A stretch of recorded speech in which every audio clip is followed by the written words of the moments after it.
Le micro, là. Bonjour à tous. Bonjour, merci de participer donc à ce webinaire aujourd'hui organisé par Sourcophasia et Caisse d'épargne. On est ravis d'être là avec vous aujourd'hui. Donc simplement, avant de commencer, petit rappel, normalement, vous ne pouvez pas utiliser vos caméras via la plateforme Livestorm. Si vous avez des questions, n'hésitez pas en bas à droite d'aller dans le chat. Vous pouvez poser toutes les questions et on aura un moment à la fin du webinaire tous ensemble pour y répondre. Donc, n'hésitez pas. Et puis, je remets sur la slide de départ. On peut un petit peu attendre. Voilà, attendre quelques minutes et après, on pourra commencer. Et Sabrina, je te laisserai prendre la main. Ok, merci.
Bonjour à tous, Sabrina Bitton-Bechtel, responsable de la filière internationale de la Caisse d'épargne. Écoutez, je suis ravie de vous accueillir à ce webinaire, au nom également des 30 chargés d'affaires internationales répartis sur tout le territoire français, métropole et outre-mer.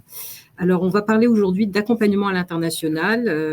Vous êtes, vous, clients au quotidien, conseillés donc, par ces chargés d'affaires internationaux, chargés d'affaires entreprises. Vous avez aussi l'occasion de travailler avec des partenaires de la Caisse d'épargne. Aujourd'hui, nous avons souhaité mettre en avant l'expertise de Globaliance, qui est partenaire de Caisse d'épargne depuis quelques années, au même titre que Bramex, qui est spécialisé sur l'accompagnement à l'international.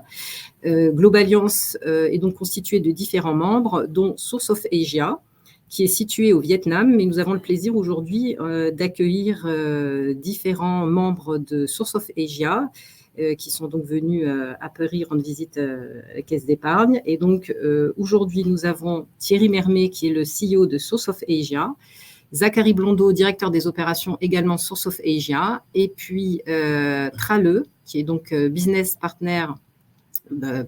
Development, Partnership Manager, Source of Asia, et puis Monsieur Min Nguyen de BW Industrial, qui est directeur Leasing Customer Services, ainsi que Jung Nguyen, Sales Manager.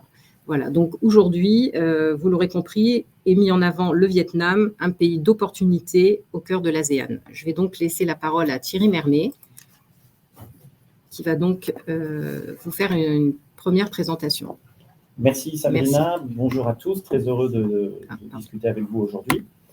Alors, avant de parler du Vietnam, on va vous expliquer en quoi depuis 20 ans le Vietnam a connu un développement économique tellement fort qu'aujourd'hui les entreprises qui venaient produire au Vietnam vendent également au Vietnam et s'implantent au Vietnam pour rayonner sur toute la zone.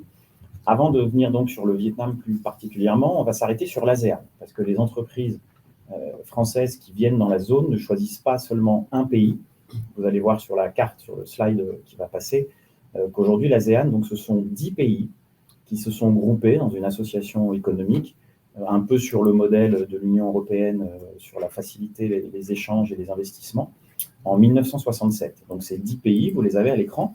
Vous avez des grandes différences de développement entre Singapour, qui va être sur des standards de revenus par habitant supérieurs à la moyenne européenne, beaucoup de pays à forte croissance, qu'on appelle des pays intermédiaires, où vous allez avoir le Vietnam, la Malaisie, l'Indonésie ou la Thaïlande, et puis des pays à des niveaux de développement beaucoup plus faibles, comme le Laos ou le Cambodge. L'ASEAN, pour une superficie qui est quasi identique à celle de l'Europe, vous voyez déjà que c'est un marché plus important, parce que vous avez environ 110 millions d'habitants en plus. Donc c'est un marché de consommateurs qui est vraiment important. Et puis surtout, c'est une zone qui a connu, sur les 15 dernières années, un taux de croissance très important. On était supérieur à 5%. On a retrouvé post-Covid ce niveau de croissance proche de 6%. Et c'est donc là aujourd'hui que la plupart des investissements se tournent. Si on peut passer sur le slide suivant. Alors, ce qu'il faut voir, c'est raisonner en termes de bloc économique. C'est-à-dire que l'ASEAN, aujourd'hui, c'est le 5e bloc économique mondial, si jamais les 10 pays d'ASEAN n'en représentaient qu'un. Derrière les États-Unis, la Chine, le Japon et l'Allemagne. Dans les 10 années qui viennent, l'ASEAN devrait se retrouver à la 3e position en rattrapant et dépassant le Japon. En quelques mots, ce qui caractérise cette zone, donc, ce sont énormément d'investissements directs étrangers qui arrivent notamment sur des projets infrastructures. C'est une urbanisation croissante, avec tout ce que ça entraîne en termes de boom de la consommation. Également une zone d'implantation industrielle très forte, et on y reviendra sur les avantages pour le Vietnam.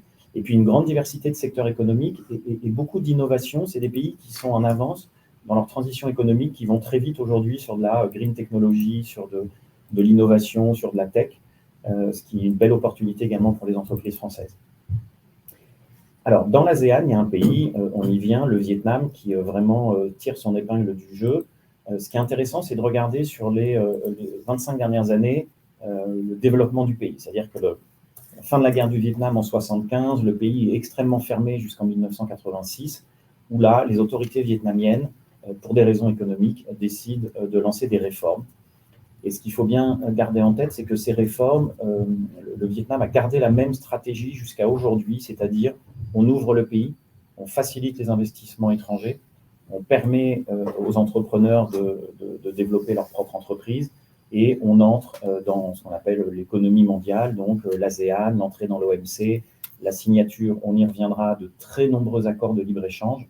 Et aujourd'hui, voilà, le Vietnam, c'est le pays qui est choisi, par exemple, par Samsung pour installer ses plus grandes usines au monde de fabrication de produits, notamment dans le cadre d'une délocalisation de la Chine vers le sud-est asiatique et le Vietnam.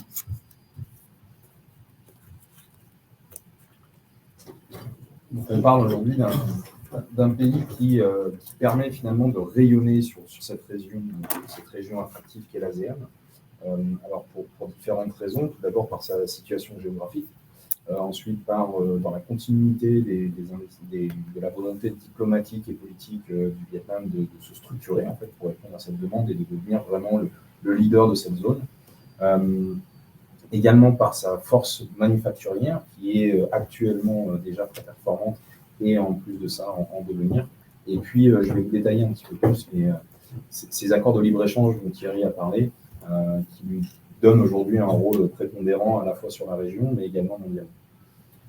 Donc déjà, un point qui est important, c'est de regarder en fait son positionnement. Aujourd'hui, on vous a remis une petite carte de l'ASEAN.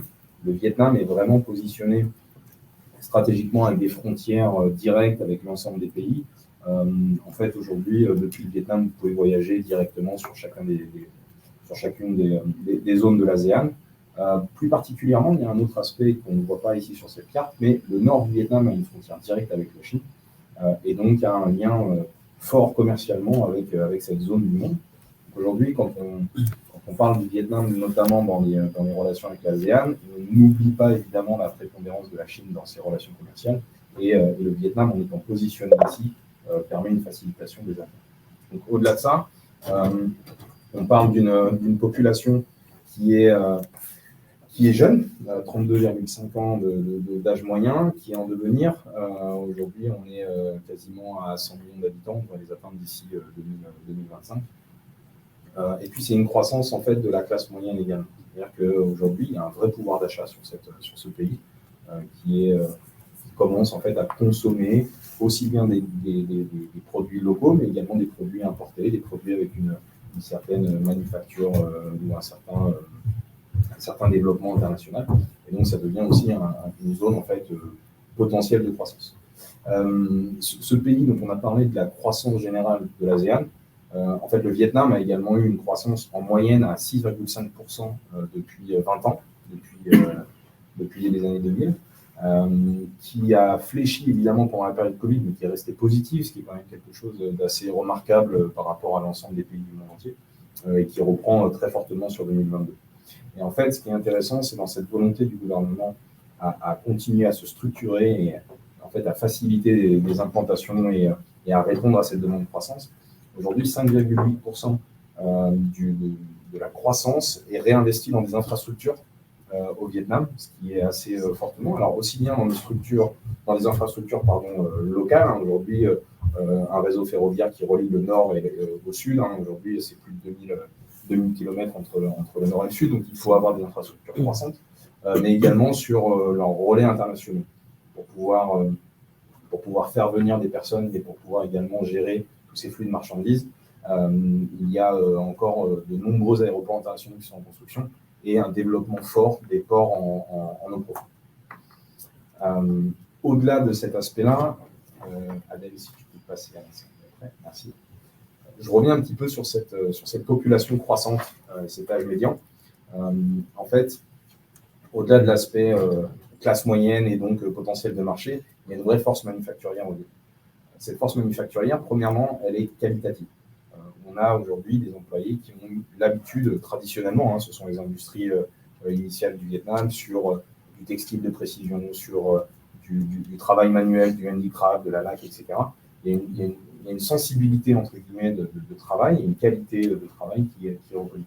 Au-delà de ça, en fait, c'est ça, tout simplement, cette croissance de la population et qui vient en contraste fort avec la Chine. Aujourd'hui, la Chine est en perte de vitesse, donc il y a une moyenne d'âge qui est supérieure, un taux de natalité qui est bien inférieur au Vietnam. Et donc, on va se retrouver en fait avec une Chine qui va perdre de la force manufacturière très fortement sur les 15 prochaines années. Là où le Vietnam va continuer de croître de ce point de vue-là.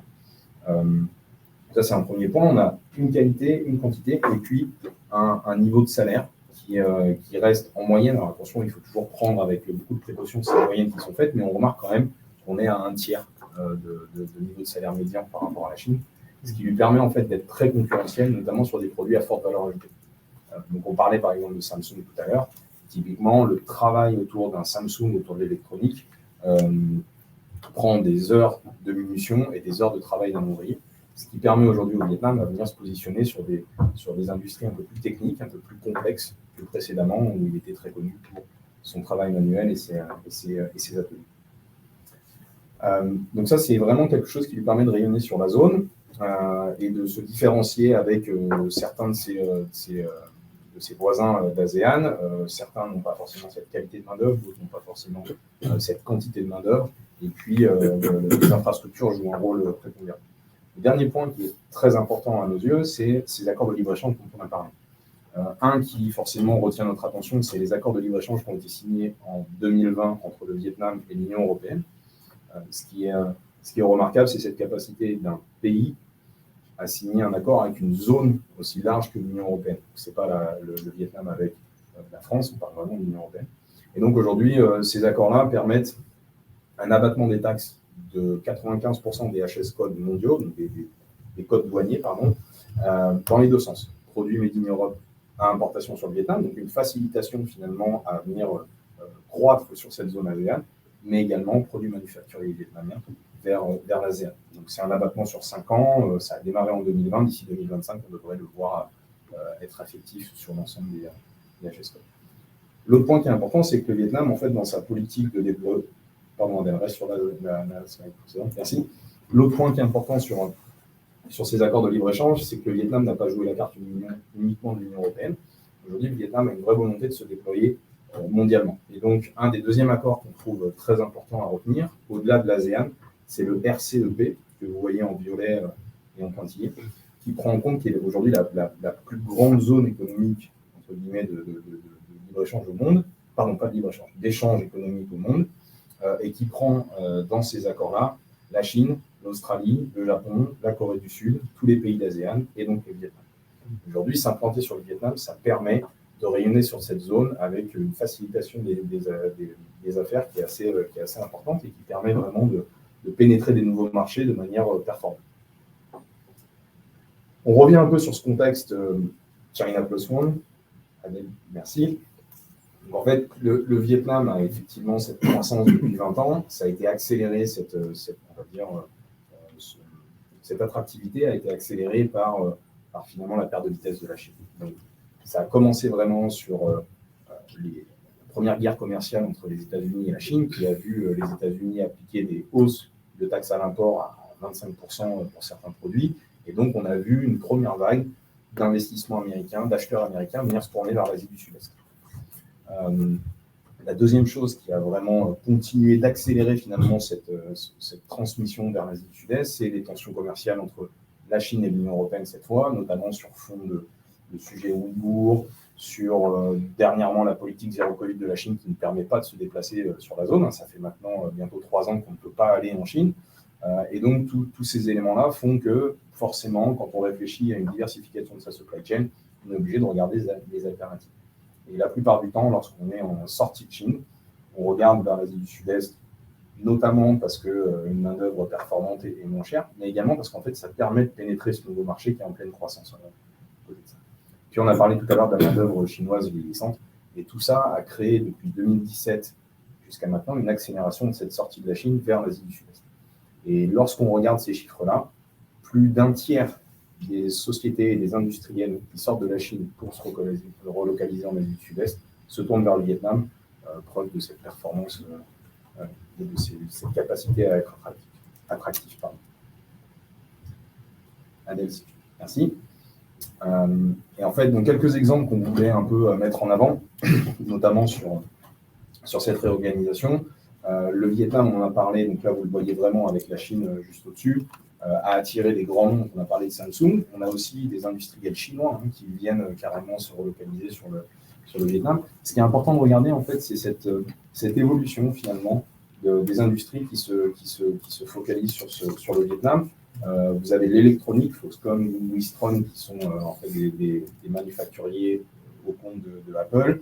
Vous avez également, ici on ne le voit pas, mais de l'automobile, donc sur des pièces détachées, voire même sur de l'assemblage automobile, qui viennent également se relocaliser sur le Vietnam.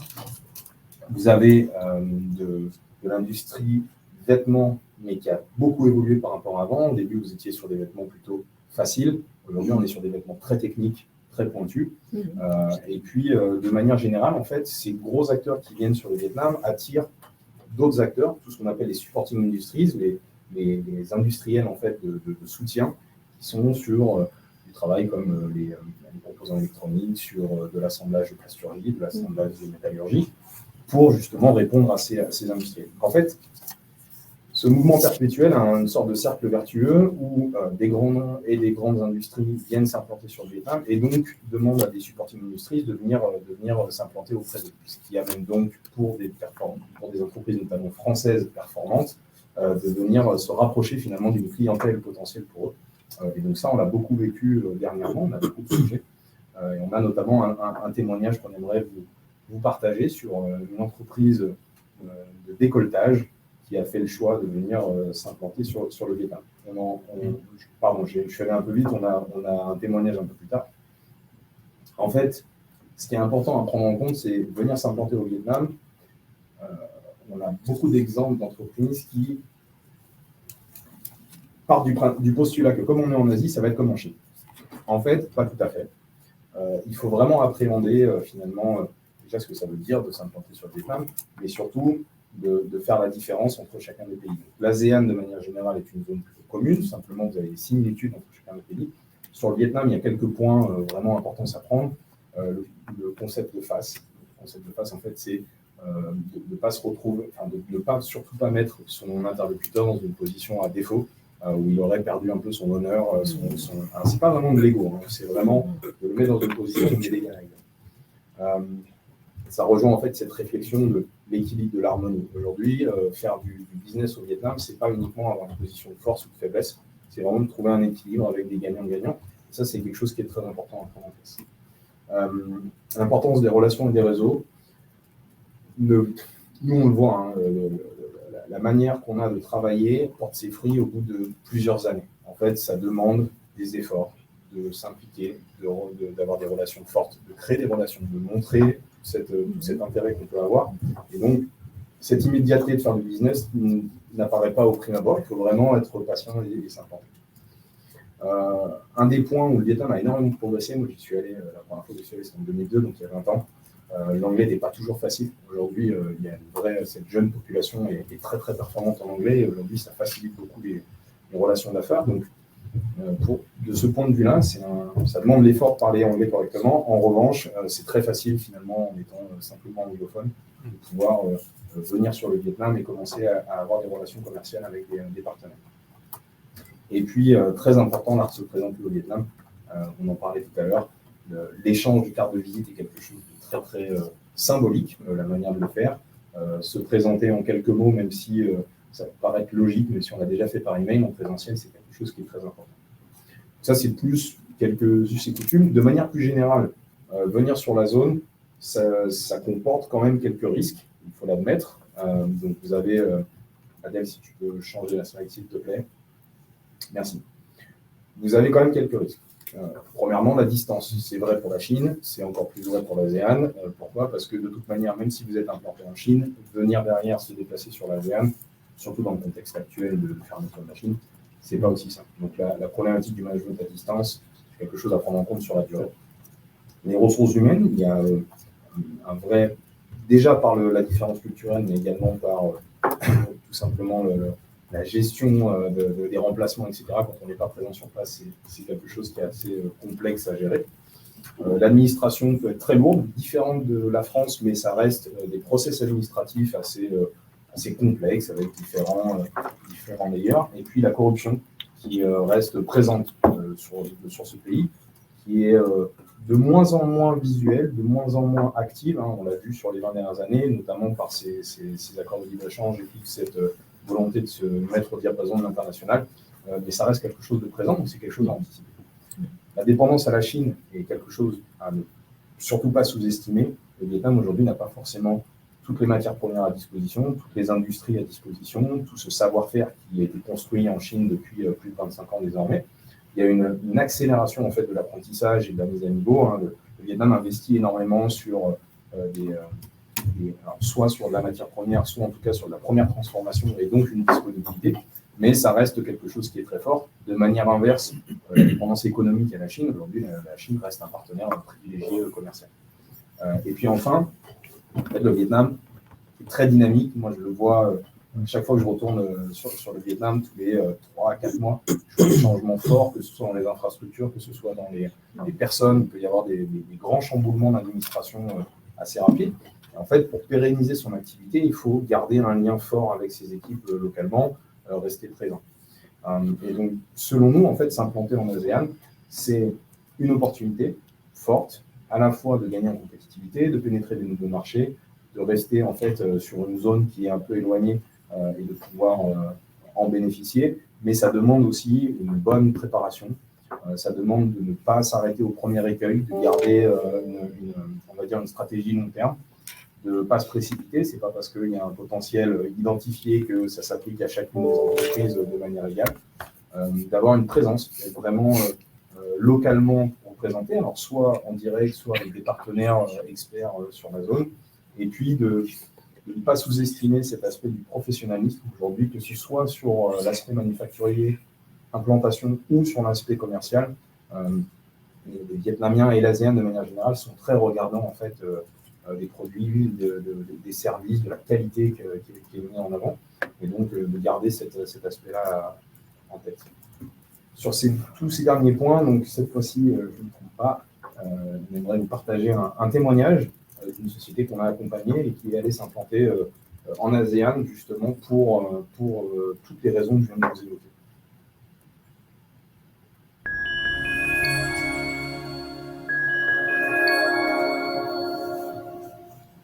Bonjour, je m'appelle Yohan Thibault, je suis chef comptable du groupe Bourg Industrie. Donc, Bourg Industrie est un groupe français implanté en France, en Suisse, en Pologne, en Tunisie. Notre activité est le décolletage pour différents secteurs, automobile, domotique, immobility, luxe et la connectique. Notre chiffre d'affaires en fait est fait à plus de 80%, presque 80% en fait hors France, avec une portion donc Europe, Amérique du Nord, Amérique du Sud et aussi Asie. Dans le cadre de notre développement sur l'Asie, nous souhaitions en fait nous rapprocher de nos clients pour avoir une plus grande proximité. Appréhender des marchés lointains, c'est pas forcément toujours facile, avec des cultures différentes. On pratique l'export, le grand export, on pratique de l'export en fait en Chine, mais pour être au plus proche dans l'intimité avec les clients et la culture, c'est quand même important de se rapprocher des clients. Et c'est pour ça qu'on avait une stratégie d'implantation en fait en Asie. Et notre choix en fait était carrément d'aller sur une implantation industrielle pour être plus près. Et dans ce cadre-là, en fait, on a fait appel à SOA pour différentes approches parce que c'est pas si facile que ça à distance de se rendre compte en fait de culture, de production, de fournisseurs, de clients. Avoir des partenaires locaux ou biculturels pour pouvoir en fait mieux appréhender les marchés et les investissements qui sont quand même malgré tout conséquents. Donc qui engage la société et les groupes beaux, c'est pour nous important de trouver des partenaires qui puissent nous accompagner pour monter notre réflexion, notre stratégie. Et puis après, les dossiers en création de site, implantation d'usine, trouver des partenaires locaux, fournisseurs, clients. Voilà, c'est avoir une vraie stratégie complète pour pouvoir sécuriser le projet, aborder les questions qu'on peut se poser, éviter les écueils, parce que y a des domaines culturels qui font qu'il y a des choses qu'on se ferait d'une certaine manière en fait en Europe, en France, qui sont complètement différents, par exemple sur l'Asie ou au Vietnam. Mais c'est une bonne opportunité pour nous, et voilà pourquoi on a souhaité travailler avec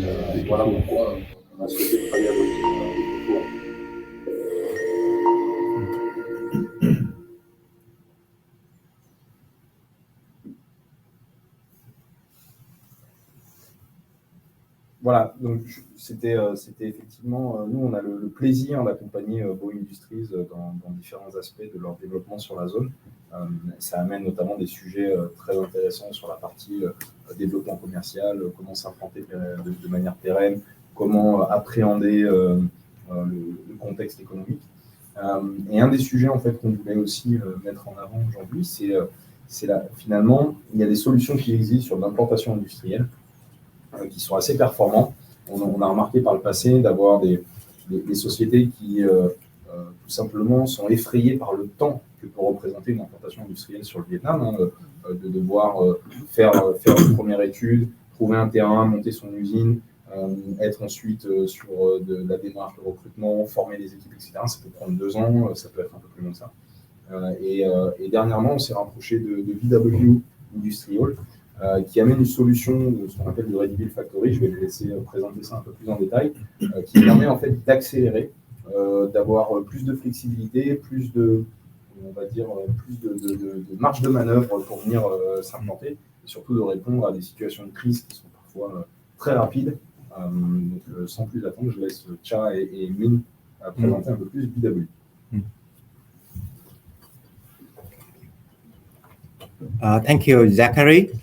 With introduction about BW, so SOA support you to find a partner, SOA support to find the supplier in Vietnam. So BW, right? So we were set up in 2018 to support the investor to find the ready build factory, to find the ready build warehouse in Vietnam, in order for them to set up the business here. So BW, so we are a joint venture between BKMX and Warburg Pincus. So BKMX is a largest state-owned company. So they do the infrastructure, they do the industrial park in Vietnam. So far they already have around like 20,000 hectare of land in the south, in the central, and then also in the north of Vietnam. And then our foreign partner, Warburg Pincus, so they are the private equity fund from US. They invest a lot in Asia Pacific already. So in China, they build a warehouse for Amazon, Alibaba, and then they see the potential growth in Vietnam. That's why they set up the JV with Becamac. And then so far, we already have around like 35 projects in Vietnam in 26 strategic locations with around like 200 hectare land. And then in our portfolio, we have around like 200 clients. So if you are in Vietnam, right, and then you need a space to set up the factory, a small size from 1,000 to 2,000, up to like 10,000, 20,000, we can accommodate you as well. We have the client from Europe, Italy, Germany, France, with the client from US, from Japan, and from Korea as well. So it's kind of like multi-nationality client portfolio. So in Vietnam, right? So you may heard that a lot of investors, they want to invest in Vietnam.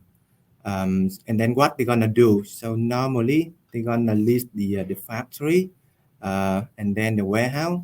Then there's some reason behind that. So I would let Mitra to say further in French so you can understand easier. Over to you. Thank you, Ming. Je vais reprendre la partie de la présentation de BW en français, comme ça, pour commencer.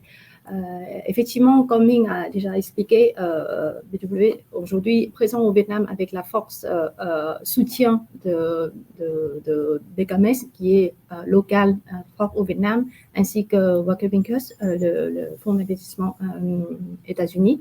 Et ce qui est à retenir sur les solutions de Rebuild Factory de BW, c'est de vous permettre d'aller plus vite et efficacement dans votre installation au Vietnam.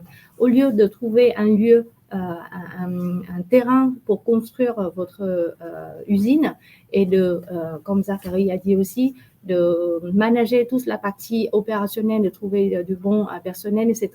Nous, avec les solutions de BW, nous pouvons aller plus vite et aussi de s'installer, être opérationnel très rapidement. Ainsi, dans le sens où, si jamais, ce que vous ne souhaitez pas du tout, mais par exemple, si jamais il y a au bout de 5 ans, 3 ans, on trouvait que l'opérationnel au Vietnam ne peut pas aller dans ce que vous le souhaitez, vous pouvez aussi, grâce aux options de Rebuild Factory, le leasing de Rebuild Factory, vous pouvez avoir un exit plus facilement au lieu de fermer et de gérer la fermeture de votre usine à votre compte. Donc là, l'option leasing d'usine déjà construit grâce à des parcs industriels développés par BW, par exemple, c'est une bonne option pour vous dans ce cas-là. Et donc ici, le highlight, ce sera à retenir, c'est BW aujourd'hui s'oriente de plus en plus sur la partie green building, c'est-à-dire qu'il y a beaucoup de normes de sustainability a été lancé et les engagements sur l'environnement avec les installations, l'aide à l'installation avec les solutions, on va dire, avoir un impact positif sur l'environnement, comme par exemple le panel solaire, etc. Donc, c'est de plus en plus demandé et effectivement, c'est que vous pouvez trouver et solliciter auprès de BW pour avancer. Je voudrais juste effectivement un peu remettre dans le contexte. Aujourd'hui, relocaliser, s'implanter sur le Vietnam et l'ASEAN, c'est une grosse opportunité. Une opportunité de sécuriser ses supply chain, une opportunité de pénétrer les nouveaux marchés, une opportunité aussi de se rapprocher de certains acteurs qui eux-mêmes se relocalisent. Donc c'est à la fois une portée industrielle, mais également commerciale. Et quand on parle d'implantation, on parle soit l'implantation structurelle commerciale, soit l'implantation industrielle, soit les deux. C'est assez facile de s'implanter, c'est un peu plus compliqué parfois de se désengager. Et en fait, c'est quelque chose qu'il faut prendre en compte. Quand on dit compliqué, ça peut prendre du temps déjà, et donc de l'argent, de devoir se désengager. Les solutions de BW ou des solutions même que nous on propose permettent en fait de venir profiter rapidement des solutions qui sont amenées, des opportunités qui sont amenées, tout en ne perdant pas de vue sur le long terme un contexte géopolitique mondial qui est fluctuant parfois. Et donc ça permet voilà, de l'amener avec un peu plus d'a priori. Juste pour revenir sur BW, en fait, les Ready-Build Factory, pour faire très simple, BW loue le terrain eux-mêmes, montent une usine eux-mêmes ou un entrepôt eux-mêmes. Et donc, tous les murs, toutes les infrastructures, le traitement des eaux, l'électricité, etc., sont déjà mis en place. Ce qui permet, lorsque vous décidez de venir vous implanter, d'avoir simplement à venir créer le contrat de location, amener vos machines et puis recruter des personnes pour pouvoir démarrer votre activité. C'est ce qui réduit fortement en fait, le temps d'entrée et ce qui donne surtout cette flexibilité en sortie. Et nous, on l'a vu avec certains projets, devoir se relocaliser, prenant du temps, peut devenir très rapidement chronophage et parfois décourager certaines personnes.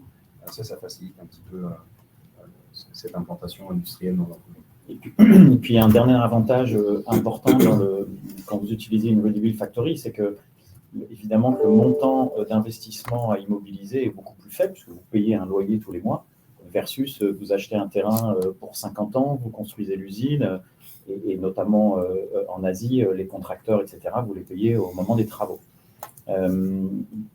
Notamment dans la période avec des taux d'intérêt qui sont aujourd'hui élevés et à la hausse, voilà, la solution Ready-Build Factory vous permet de ne pas immobiliser une grande partie du capital de l'investissement que vous vouliez faire et de le lisser ou de le garder pour d'autres projets. Donc ça, c'est assez intéressant. Alors, on a forcément sur 30-40 minutes, on est obligé de survoler un certain nombre de sujets, surtout qu'il y a tellement de choses à dire sur le Vietnam ou sur la zone, voilà, on ne peut pas tout aborder. Donc, petite information, hein, on a beaucoup de contenu qu'on peut partager, on a des bouclettes sur Doing Business et démarrer ces activités au Vietnam qui sont à disposition avec vos chargés d'affaires des caisses d'épargne. Il y a beaucoup de choses qu'on peut animer dans des rencontres, hein, voilà, je le mentionne ici, mais surtout n'hésitez pas à poser des questions, à revenir vers vos conseillers et ensuite, bien évidemment, que nous, on est en capacité d'intervenir de manière individuelle, sectorielle et de vous apporter à chaque fois la solution.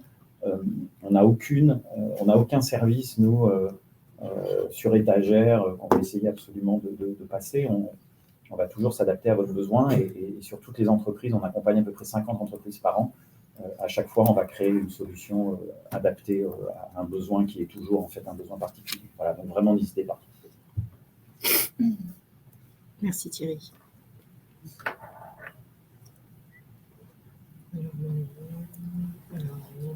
Merci beaucoup.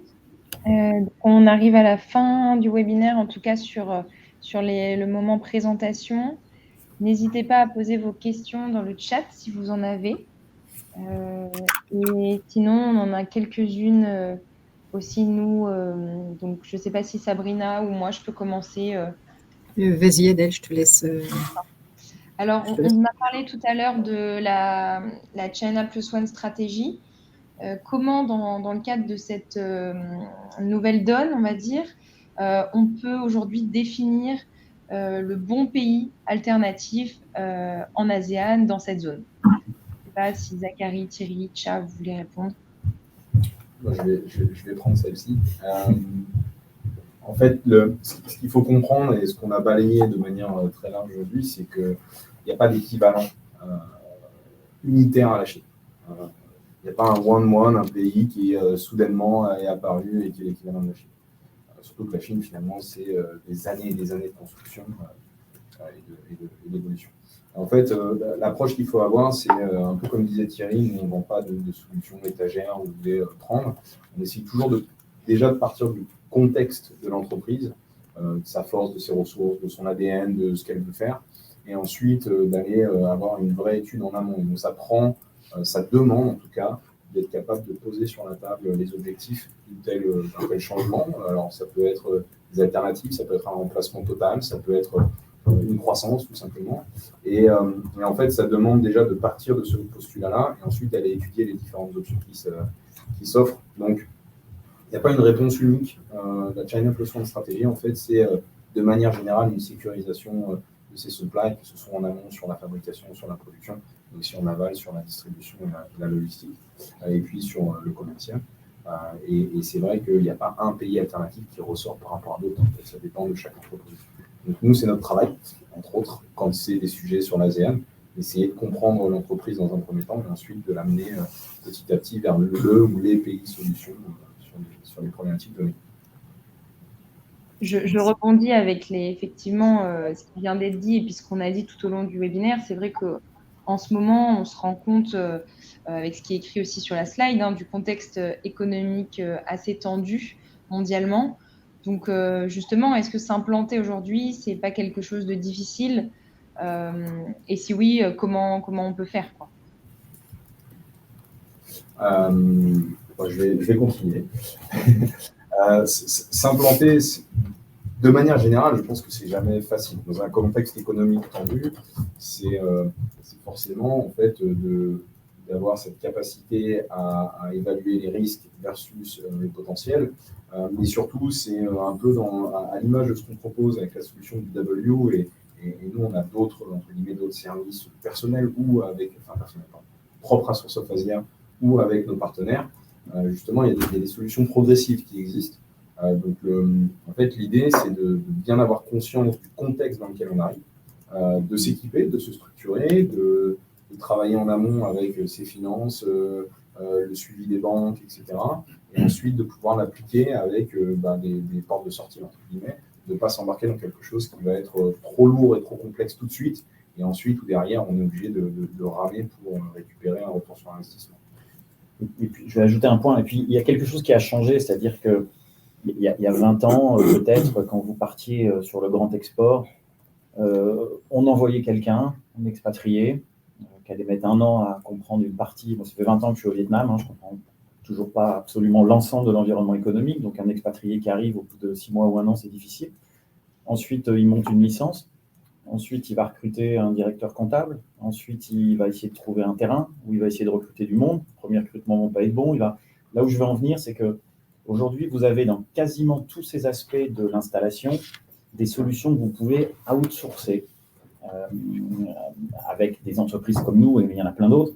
C'est-à-dire qu'aujourd'hui, vous pouvez, par exemple, faire du portage salarial. Donc, quand vous démarrez votre projet sur le Vietnam, vous pouvez complètement placer 1, 2, 3, 4 personnes, les faire recruter, qui vont être légalement enregistrées sous une licence d'une entreprise qui a la possibilité de faire du portage salarial. Vous pouvez externaliser votre comptabilité et vos ressources humaines, par exemple, dans un cabinet.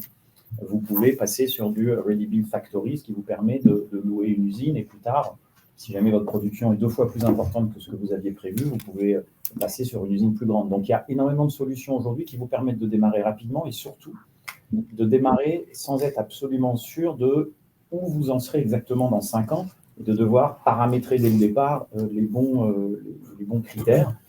Donc, utiliser ces solutions-là, c'est un gain de temps et à la fin, économiquement, vous êtes également gagnant parce que vous allez pouvoir ajuster votre investissement en fonction du contexte et de ce que vous arrivez à faire dans le pays. Et dans tous les business plans qu'on construit ou qu'on voit des entreprises qu'on accompagne, c'est quasiment impossible de savoir, quand vous démarrez sur un pays comme le Vietnam, exactement où en sera votre business plan à 5 ans. Donc voilà, utiliser ces ressources-là, c'est beaucoup plus simple, je pense, que ce que vous pensez de démarrer aujourd'hui une activité sur le Vietnam. Merci. Pardon. Je laisse le webinaire touche à sa fin. Je laisse Sabrina justement le mot de la fin. Oui, alors j'avais une question avant le mot de la fin, justement par rapport à la reprise, la réouverture entre guillemets du Vietnam depuis un petit peu moins d'1 an, février de cette année, donc suite à cette crise Covid. Est-ce qu'il y a des mesures phares qui ont été mises en place par le gouvernement vietnamien pour justement, alors bien sûr il y a cette opportunité par rapport au contexte chinois, mais il y a aussi globalement cette réouverture qui s'est faite sur le monde par le Vietnam. Est-ce qu'il y a des mesures phares qui ont été prises depuis là? Alors, en fait, à partir du moment où... Ou un changement de paradigme. Pardon. Ou un changement des En fait, ils ont repris là où ils en étaient. Même pendant le Covid, le Vietnam a essayé de rester entre guillemets, ouvert, avenant, etc. Ils ont quand même appliqué cette politique zéro Covid pendant plusieurs années. Pendant plusieurs mois, pardon. Mais à partir du moment où ils ont décidé de rouvrir en février-mars, exactement, ils ont repris là où ils en étaient avant, c'est-à-dire de continuer à la fois d'allouer un budget sur des infrastructures et de continuer de pouvoir répondre à la demande entrante, de faciliter, alors ça fait des années, on en parlait tout à l'heure avec Thierry, aujourd'hui, avoir une entreprise étrangère à 100% de capitaux étrangers est faisable au Vietnam, ce qui n'était pas le cas il y a encore plusieurs années en arrière. Et dans ce sens-là, par exemple, le gouvernement a émis une nouvelle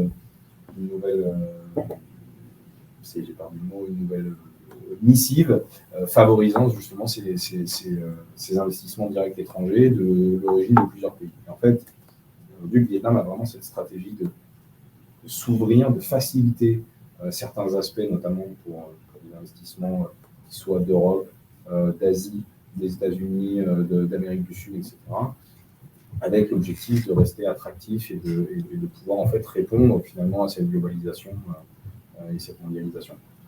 Donc en fait, ils continuent d'avoir des différentes actions fortes pour rester attractifs et surtout pour, en fait, concrètement, pour rester en complète opposition avec la politique chinoise qui est à l'inverse de se retourner, de se renfermer, de se renforcer sur ses bases. Le Vietnam, depuis qu'ils ont ouvert, facilite. Vous pouvez, en étant ressortissant français, voyager avec des facilités de visa très simples. Ouvrir une société reste très facile également. Donc, l'objectif du gouvernement, c'est de garder la même politique qu'ils ont depuis 20 ans, de s'ouvrir, de favoriser, de rentrer dans des standards mondiaux d'échanges commerciaux. Et donc, ne change pas sa limite à la caisse. D'accord, très bien. Merci Zachary. Écoutez, merci à tous de votre participation à ce webinaire organisé donc par la Caisse d'épargne avec Source of Asia. Vous l'aurez compris, nous avons besoin de travailler avec des partenaires pour vous accompagner au quotidien dans vos démarches à l'international, des partenaires qui sont agiles, qui sont bien évidemment compétents, réactifs. Voilà ce que nous trouvons avec Source of Asia. Merci également aux intervenants de BW Industrial. N'hésitez pas bien évidemment à revenir vers vos contacts en région et puis on ne l'a pas évoqué mais bien évidemment sur ces aspects d'implantation il y a aussi l'aspect bancaire et donc à ce niveau nous pouvons à travers notre réseau de correspondants qui est celui donc de Natixis qui est intégré dans le groupe pouvoir vous accompagner sur vos demandes et vos souhaits d'implantation. Voilà, donc un replay vous sera communiqué à chaque inscrit participant. Et puis, voilà, les équipes en caisse sont à votre disposition. Et bien évidemment, l'équipe de Source of Asia, si vous avez besoin de les contacter, passez par vos contacts habituels Caisse d'épargne qui feront le relais. Merci à tous. Merci à tous. Merci. Au revoir. Au revoir.